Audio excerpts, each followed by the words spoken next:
Olá, queridos irmãos, amigos, sejam bem-vindos a mais uma aula do nosso DAT, Descomplicando o Antigo Testamento. É a nossa proposta. Claro que a gente, com as aulas, a gente não quer complicar mais, a gente quer descomplicar. Só que a gente está exatamente trazendo um panorama geral, uma síntese panorâmica do Antigo Testamento. E obviamente que você vai perceber que alguns detalhes, alguns pontos não temos como entrar em algumas discussões teológicas, alguns assuntos, porque o período histórico é um período longo e não tem como a gente fazer isso em 16 aulas.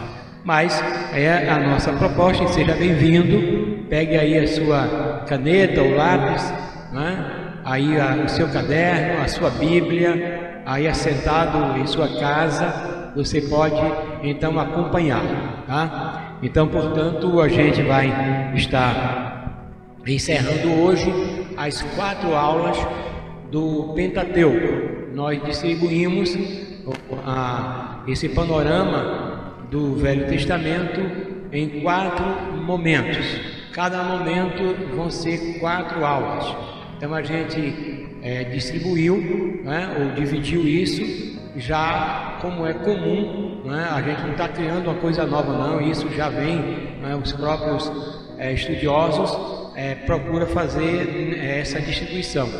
E a gente colocou o Pentateuco, para a primeira parte aí, que são os 5 primeiros livros, de Gênesis a Deuteronômio, trazendo 4 lições, 4 estudos, tá? 4 aulas, que é desde capítulo 1 de Gênesis ao 11, depois do 12 ao 50, falando ali do início da criação, a queda do homem, a Torre de Babel, depois também o dilúvio, ou antes o dilúvio, a chamada de Abraão, aí vem os patriarcas. E hoje nós vamos estar falando sobre esse período chamado mosaico.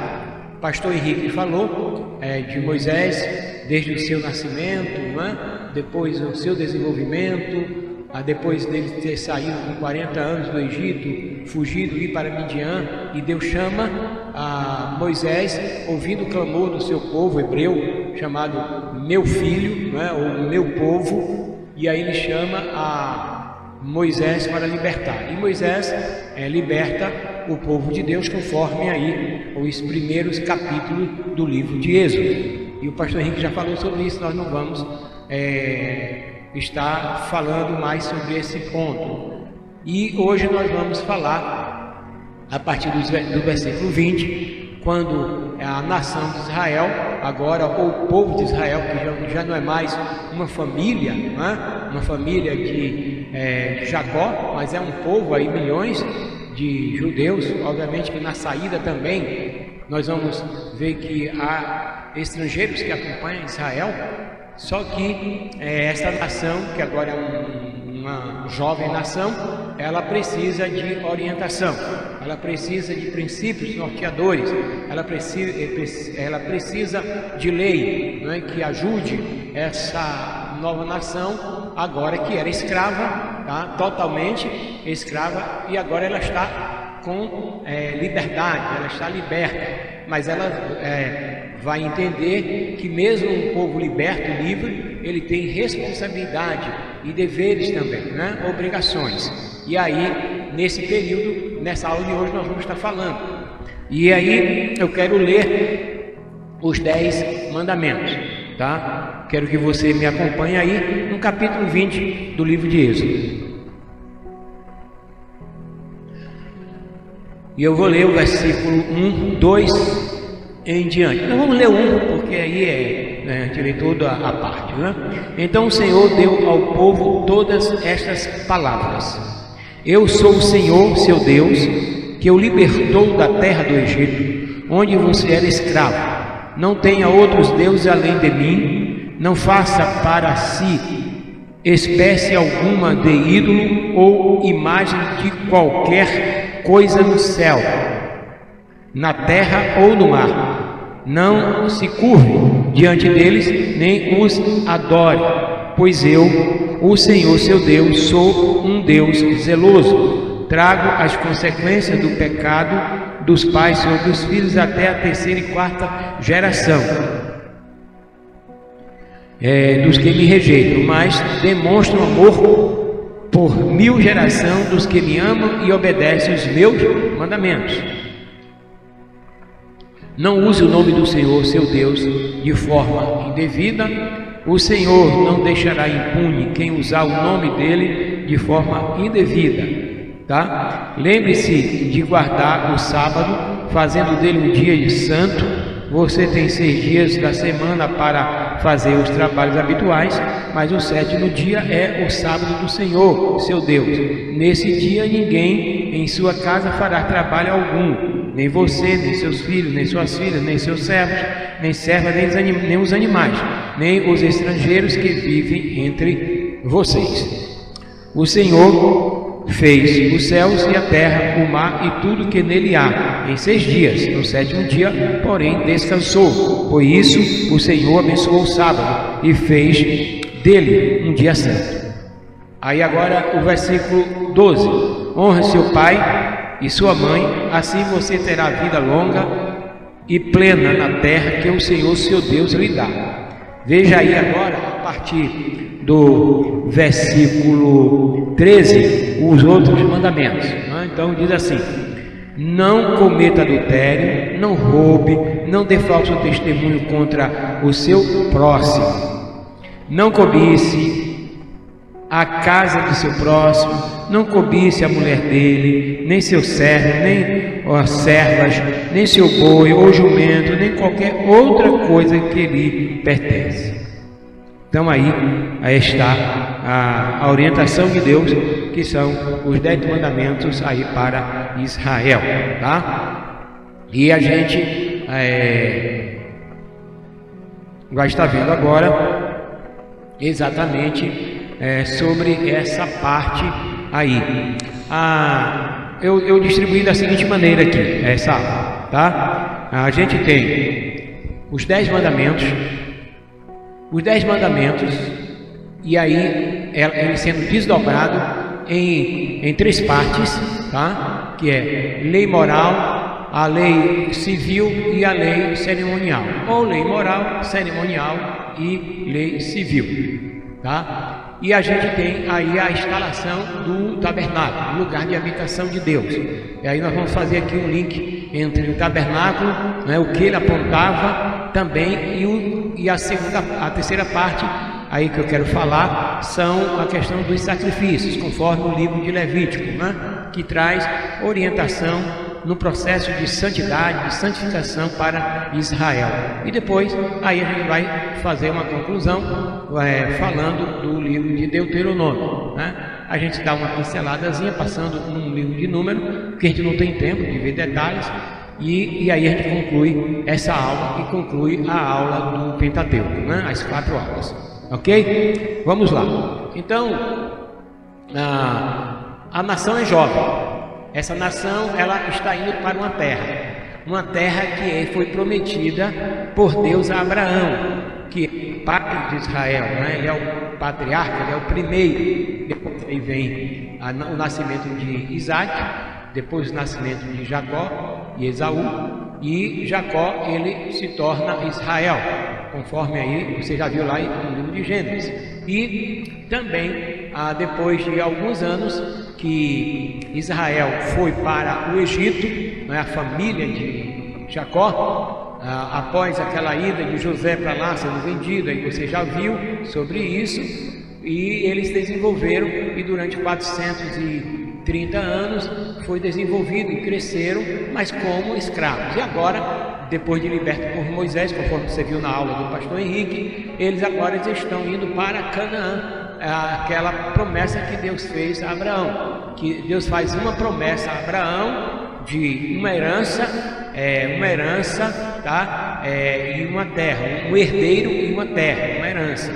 E isso acontece exatamente agora. Isso vai se concretizar com o povo indo para a chamada a terra de Canaã, que manda leite e mel, conforme a expressão também de Moisés. Então, queridos, esse povo agora, como disse, ele foi liberto por Moisés, saindo da escravidão, e eles não tinham, eles não sabiam, eles não tinham experimentado o que era liberdade durante 430 anos. E agora eles vão, imagine um povo que alcança a liberdade e eles não têm princípios, normas, eles não têm uma constituição. E aí Deus estabelece uma constituição. Essa constituição, a gente pode dizer que ela é exatamente os 10 mandamentos. Não sei se você está acostumado, mas assim, em igrejas e organizações, como instituições filantrópicas, associações, ela tem normalmente um estatuto. Esse estatuto é a lei, e existe um regimento chamado, existe também um regimento interno. O estatuto tem lá os capítulos e artigos, e parágrafos, tá? E incisos. No caso aqui a gente tem 10, vamos dizer aqui, 10 artigos, e cada artigo desse vai sendo ao longo, vocês vão ver isso, lendo o livro de Êxodo mesmo, mas depois o livro de Levítico, você vai entender isso, porque aí ele vai estabelecendo normas, leis, orientações, por exemplo, para a questão civil e a questão cerimonial, tá? E os 10 mandamentos, a gente pode dizer que é a grande constituição, tá? De Deus para o seu povo Israel. E aí eu falei que a gente vai falar dessas 3 partes, pegando os 10 mandamentos e apresentando 3 partes dela. Aí eu quero, portanto, apresentar a vocês. Vamos lá. A primeira parte, aí a gente vai apresentar aqui os primeiros mandamentos. Você vai perceber que a gente vai chamar aqui de lei moral, tá? A lei moral. Por quê? Porque exatamente era a conduta que Israel precisava ter diante de Deus, tá? Então ele é Deus Santo. E essa nação precisava também ser uma nação santa, conforme a gente vai ver também em Levítico. Então Deus vai falar a Israel, e ele diz a Israel sobre isso, que ele diz assim: eu sou o Senhor, seu Deus, que libertou da terra do Egito, onde você era escravo. Não tenha outros deuses além de mim. Não faça aparecer espécie alguma de ídolo ou imagem de qualquer coisa no céu ou na terra ou no mar. Não se curve diante deles, nem os adore, pois eu, o Senhor, seu Deus, sou um Deus zeloso. Trago as consequências do pecado dos pais, aí ele vai falar, até a 3ª, 4ª geração, daqueles que não me atendem, daqueles que não se voltam para mim, mas também abençoarei até 1000 gerações daqueles que me temem. Então aqui a gente pode chamar esse primeiro momento aqui da lei moral, tá? Que ela aponta, na verdade, o relacionamento do homem com Deus. Então Deus está dizendo qual deve ser, aqui em síntese, o relacionamento do homem para com Ele. Então Israel não devia ter outros deuses, não devia adorar outros deuses, não devia se curvar diante de outro Deus, não devia criar imagem, nem de nenhuma escultura, nem coisas parecidas no céu, nem coisas parecidas na terra e nem no mar. Isso é interessante, por quê? Porque eles viveram 430 anos. E lá eles não tinham, a lei deles era a lei do Egito. Claro que se você observar no começo de Êxodo, você vai ver quando Deus chama Moisés e diz: olha, o povo lá clama por mim, eles clamaram por mim, e eu vou libertar o meu povo para que me adore. Então, obviamente que eles não tinham lei. Deus liberta o povo sem a lei. A lei é instituída depois. Isso demonstra o grande amor que Deus tem por Israel, mas também por todas as nações. A gente observar as 10 pragas que o Senhor trouxe ali para o Egito, em 10 pragas, 10 oportunidades, e o rei do Egito não quis saber. Na época, o faraó da época não quis saber, né? Ele continuou com o coração incrédulo. Mas é interessante que alguns estrangeiros acompanham Israel. Isso significa que aqueles estrangeiros também começaram a entender e crer em um Deus que pode todas as coisas, é o Criador de todas as coisas, e a terra pertence a Ele. O que o rei faraó na época não entendeu. Entende? Então, aqui, agora para Israel, que sai de uma cultura assim, uma cultura, eu falo assim, egípcia, que era vários deuses. O próprio faraó, né, os reis faraós, eles se intitulavam como filho de um deus, né, o deus Ra. Então, Israel, eles estavam envolvidos nessa cultura, embora que eles tinham um conhecimento oral daquilo que os seus ancestrais ensinavam. Tanto é que Deus diz que eles clamaram ao Senhor. Então, se eles clamaram ao Senhor, porque ali na tradição oral eles eram informados, claro. Mas o que eu estou dizendo é que esse povo, durante 430 anos, perdeu, né? Tanto é que perdeu essa noção que só depois de 430 anos vai haver um clamor, tá? E agora eles estão agora libertos, estão indo para Canaã. Esse é o destino, a sua terra, onde eles estariam entrando na terra, possuindo a terra conforme Deus prometeu a eles. Parece que eu estou pregando, né? Mas eu não estou pregando. É uma aula, mas porque o tempo é um tempo muito curto para a gente falar de temas de um período tão grande na história, tá? Então, pronto, ok? Entendido que ali os 10 mandamentos é uma constituição dada por Deus a Israel, e que no seu desdobramento ali, nessa lei chamada moral, nós vemos aqui aponta o relacionamento do homem para com Deus, tá? Então, o povo precisava compreender, saber quem é esse Deus que o libertou do Egito, e aí ele é um Deus santo. E o povo precisava adorar esse Deus santo, o único Deus, não devia se curvar diante de outro, louvá-lo, tá? Ok? E aí a gente tem um outro desdobramento, que é o relacionamento com a adoração, tá? Isso aí está relacionado ao dia de sábado, que era um dia reservado para descanso e para prestar culto a Deus.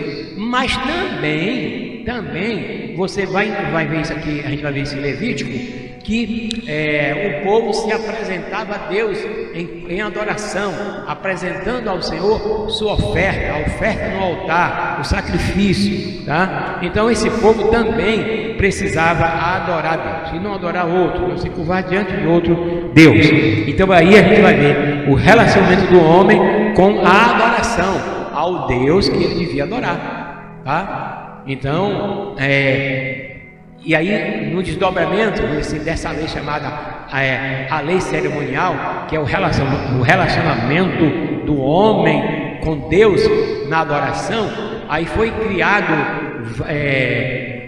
princípios norteadores para que eles pudessem se apresentar a Deus.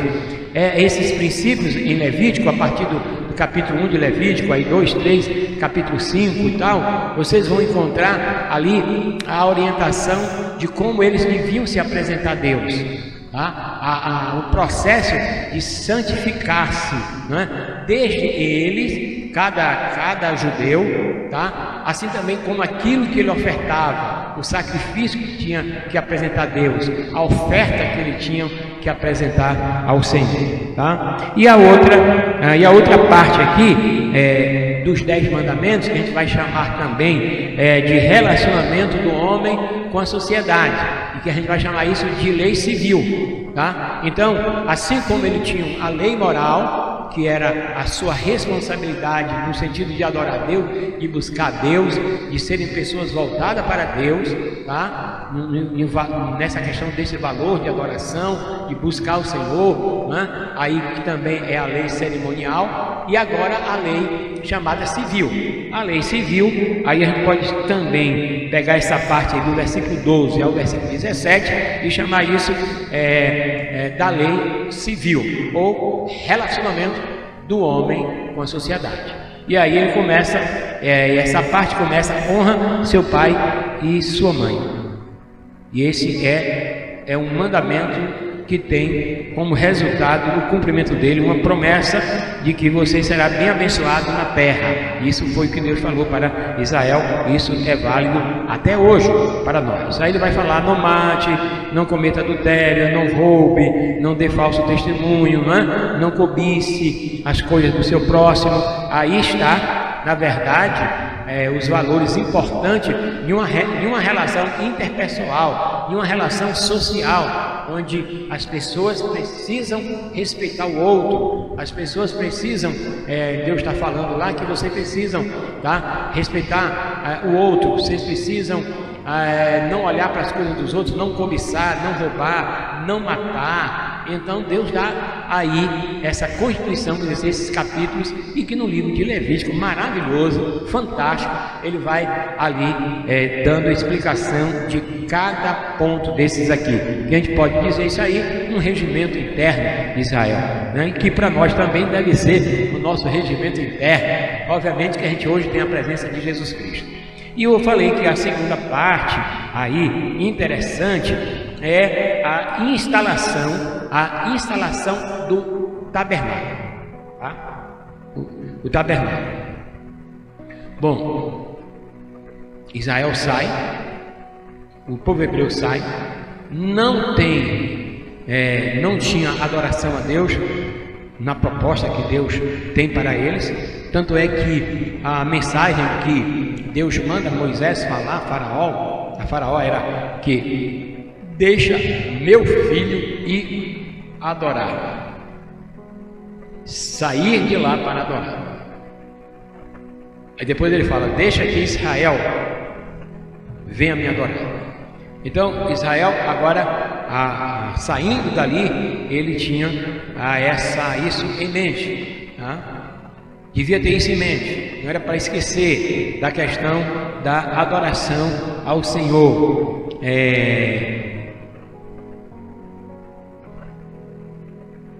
Eu quero ler aqui uma parte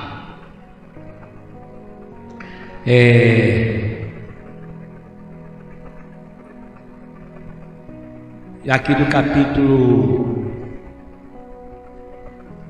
19.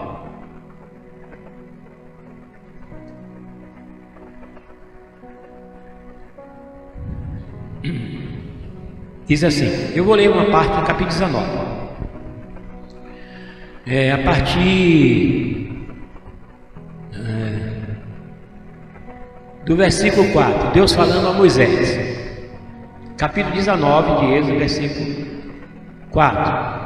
Vocês viram o que fiz aos egípcios, sabem como carreguei vocês sobre asas da águia e os trouxe para mim. Agora, se me obedecerem e cumprir minha aliança, serão meu tesouro especial dentre todos os povos da terra, pois toda a terra me pertence. Serão meu reino de sacerdotes, minha nação santa. Essa é a mensagem que vocês devem transmitir ao povo de Israel. Então Deus agora, que chama Israel, diz: vocês são minha nação peculiar, vocês são o meu povo, é o povo que eu escolhi, vocês é reino e sacerdote, minha nação santa. Essa foi a mensagem de Deus para Israel quando Moisés subiu. Então, já sabendo disso, depois que instala os 10 mandamentos, então Deus orienta também a Moisés para que construa um lugar de habitação de Deus. Esse lugar é chamado de tabernáculo, lugar onde Deus estaria. É claro que a gente entende que Deus, que ali o tabernáculo representa, o tabernáculo estava apontando para o futuro. Por quê? Porque no capítulo, logo aí no capítulo 25, você vai ver toda a orientação, capítulo 25, versículo 28, 30, e o capítulo 35 aí em diante, também você vai, o versículo 35 a 40, vai ver toda a orientação da construção do tabernáculo. Esse tabernáculo era o lugar onde Deus falaria a Israel, onde Deus ali estaria e recebendo as ofertas, né? Recebendo de Israel a sua oferenda, né? O sacrifício que Israel apresentava a Deus. Esse sistema de sacrifício, e aí quando você vê Levítico você vai entender isso, o sacrifício de animal para que o pecado de Israel fosse perdoado, ele não tinha o poder de purificar o povo, apenas era o sacrifício de animal substituindo ali eles, porque morreria, porque Deus é santo. Então o animal substituía, na verdade, a nação ou a pessoa que pecou, tá? E eles ofereciam, portanto, sacrifício. Havia várias formas, né? Ou vários animais, ou várias ofertas sendo apresentadas. E o tabernáculo era um local onde essas ofertas seriam apresentadas. O tabernáculo era formado, ele tinha 25 metros de largura por 50 de comprimento, né? Vamos dizer assim, o cercado dele, as cercas, né? As estacas, 15 de largura por 25 de comprimento. Dentro aí desse espaço, aí foi construído o chamado, a parte chamada Santa e Santo do Santo, com 5 metros por 15, uma construção de 5 por 15. O lugar chamado Santo era de 5 por 10, e o lugar Santo do Santo era de 5 metros por 5. O que dividia o lugar santo nessa construção para o lugar Santo do Santo era uma cortina. Os irmãos já ouviram falar isso bastante, não é? Quando você também lê o livro de Mateus e que Jesus dá o seu último brado, aí você vai encontrar lá que ele morre, não é? Ali e o sol não dá mais a luz, fica tudo escuro, e diz que o véu do templo se rasgou de alto a baixo. Tá? Era exatamente também já em Jerusalém, no templo, havia também esse lugar santo e lugar santo do santo, tá? E ali o véu rasgou. Isso já quando a construção era um prédio, né? Aqui era móvel. Então Deus orienta a Moisés para construir esse lugar. Aí você vai ver no capítulo 20, né? Deus orientando de que material era para ser feito cada coisa, tá? Dentro do espaço que eu falei de 25 metros a 50, tinha ali o altar do holocausto, onde era oferecido ali os sacrifícios de animais, né, pela nação, por pessoa, e vários tipos de ofertas, tá, ou sacrifício apresentado ali no altar. E havia uma bacia de bronze onde era limpar, o sacerdote tinha que limpar as mãos, os pés e tal, tá? Essa parte era externa. Externa eu falo entre esses 25 e 50 metros, na parte externa, como se fosse ali que a gente chama dos átrios, né? Na Bíblia chama dos átrios, é como se fosse uma casa com a varandado ali a parte externa. Então ali ficava esses utensílios, tá? Onde trazia o animal e era apresentado ali ao Senhor.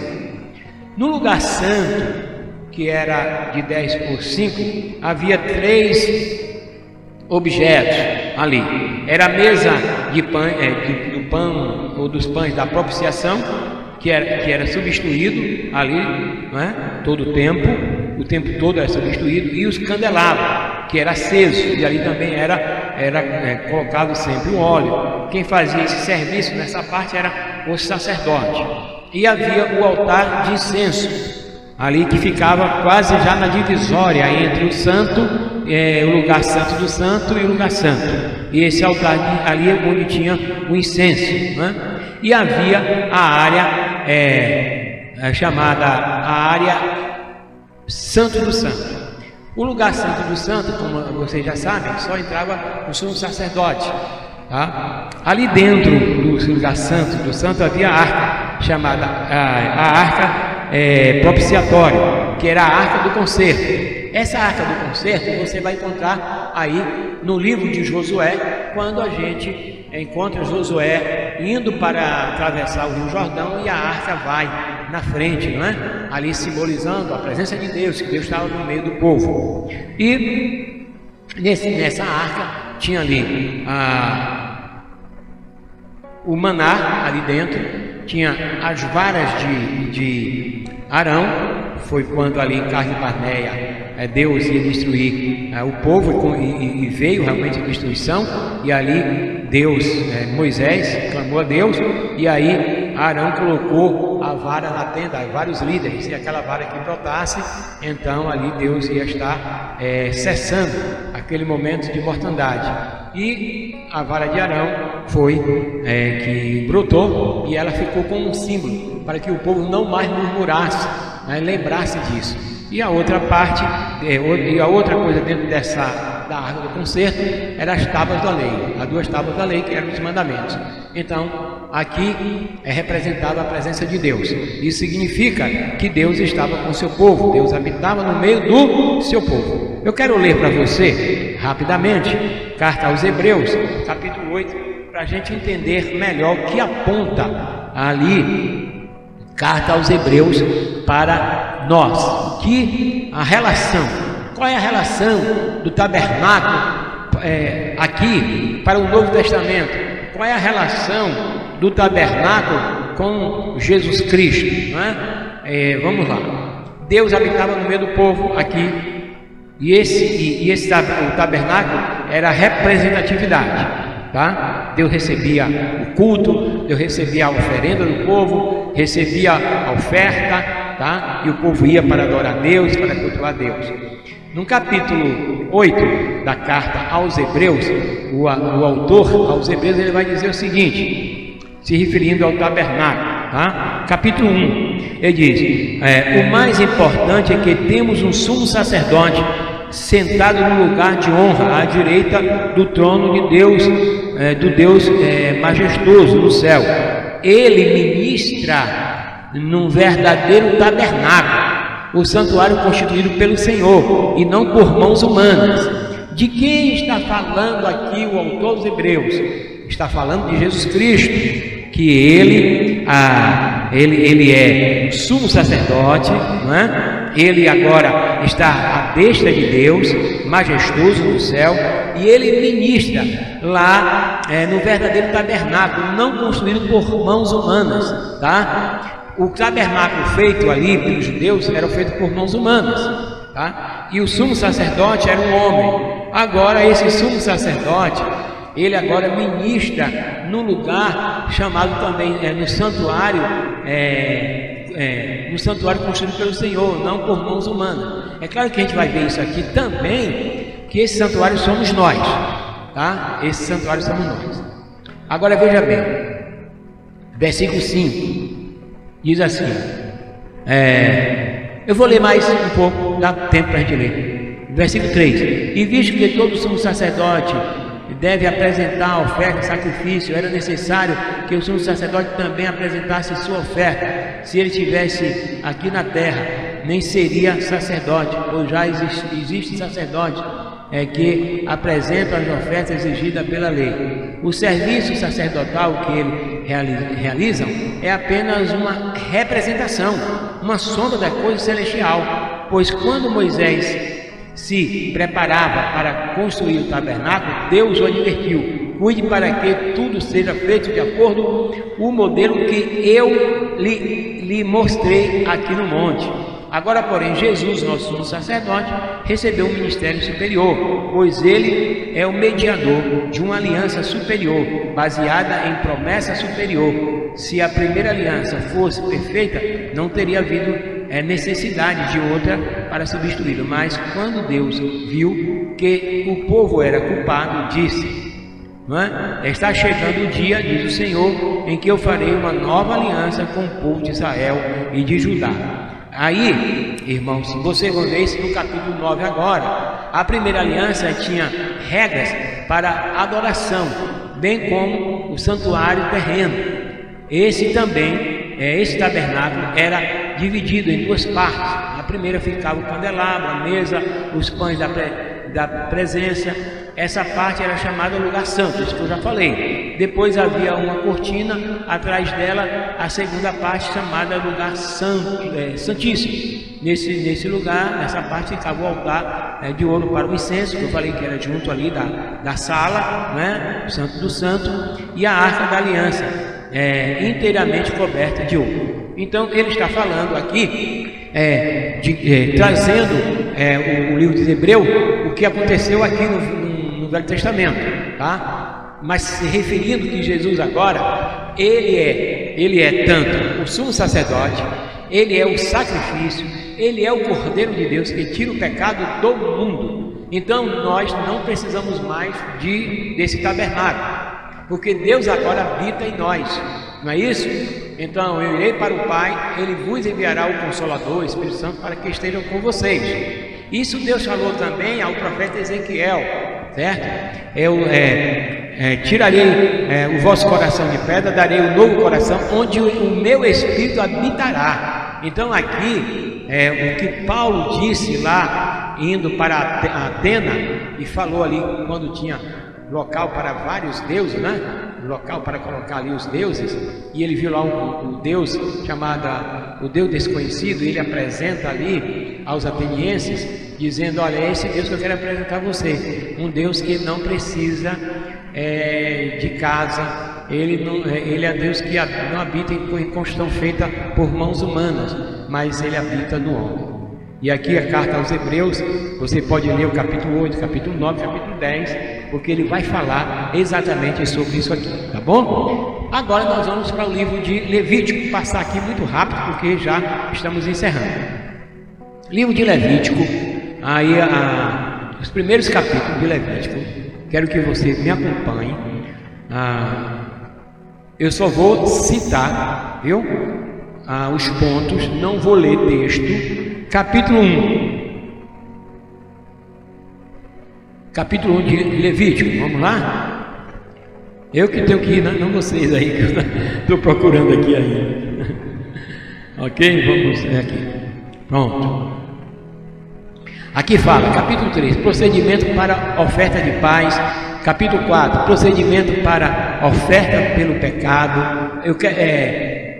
O 1, que eu não falei, procedimento para o holocausto. O 2, procedimento para oferta com cereal, não é? E aí vem capítulo 5, pecados que exigem uma oferta pelo pecado. Capítulo ainda 5, procedimento para oferta pela culpa, pecados que exigem uma oferta pela culpa. Aí tem instruções adicionais para o holocausto, e aí vem também instrução para o sacerdote, instrução para a forma de que deve ser feito o sacrifício. Aí você vai ler o livro de Levítico, é extraordinário. Se você quer conhecer sobre as questões de sacrifício, se você quer saber no Velho Testamento sobre santificação, sobre purificação, então o livro de Levítico vai lhe ajudar a você entender que Deus já pedia santidade ao seu povo, tá? Mas era pelo meio de ofertas. Essas ofertas não o purificava, não é? Ou purificava no sentido de perdoar os pecados, mas não trazia consciência, né? E aí o Espírito Santo de Deus nos traz consciência. É o que disse Paulo aos Romanos, capítulo 12, que ele vai dizer: rogo-vos, pois, irmãos, pela compaixão de Deus, que vocês apresentem os vossos corpos em sacrifício vivo, santo e agradável a Deus. Ok? Então é esse sacrifício que Deus quer de nós hoje. O sacrifício é um corpo que tem a presença de Deus. E esse sacrifício agora é um corpo vivo, não mais um animal, porque Jesus já morreu em nosso lugar e ressuscitou no terceiro dia, e vive está, e o Espírito dele está em nós. Agora o nosso culto ao Senhor é um culto com entendimento, não é um culto sem compreensão, sem razão. Existe a razão que vem de Deus. Então nosso culto deve ser apresentado a Deus, a nossa vida deve ser apresentada a Deus. Olha que extraordinário, não é? O que Paulo diz aos Romanos. E aí, o livro de Deuteronômio. O livro de Deuteronômio não é não é uma nova lei, tá? Não é uma nova lei. O livro de Deuteronômio é repetição da lei. A lei está sendo repetida porque agora, 40 anos, quem vai entrar não são os pais deles que saíram do Egito. Quem vai entrar é uma nova geração. E essa geração agora precisava conhecer. Então repete-se aqui os mandamentos do Senhor, a lei do Senhor, redita essa lei de novo para Israel que está entrando. E eles precisavam agora ter isso, porque eles estavam entrando agora em Canaã, onde tinha vários povos que tinham adoração a deuses. Não é isso? Vários povos ali que adoravam vários deuses. E eles iam entrar ali. Eles precisavam dessa orientação para que eles procedessem de maneira como um povo de Deus, como um povo que adorava o único Deus. Era a responsabilidade deles, uma missão de anunciar o Senhor. E isso acontece porque os feitos de Deus poderoso, trazendo o povo, atravessando o Mar Vermelho e depois atravessando o Jordão em seco. E quando eles chegam naquelas nações, como lá, por exemplo, em Jericó, eles temeram muito, em Ai e outras cidades mais, eles temem ali a Israel pelos feitos do Senhor. Israel precisava continuar testemunhando do Senhor. Então Deuteronômio é uma repetição da lei, tá? Para esse povo que está chegando, tá? E o livro de Números é um livro que vai falar também da murmuração do povo, Ali a gente vai ver narrativas sobre murmuração do povo. O livro de Números vai falar também do povo chegando ali em Cades Barneia, e todos aqueles acontecimentos. Vai narrar também o povo ali já chegando também em Canaã. Então a gente fecha essa aula do Pentateuco dizendo que é apenas um panorama, uma síntese panorama do Pentateuco. E agora, a próxima aula, nós vamos entrar nos livros históricos. Então, Deus abençoe você, a sua casa, e que você aproveite aí para estudar mais, em detalhe, os livros aí do Pentateuco, de Gênesis a o livro de Deuteronômio. Um grande abraço, Deus abençoe você com a sua família. No longer but Christ in me, for I've been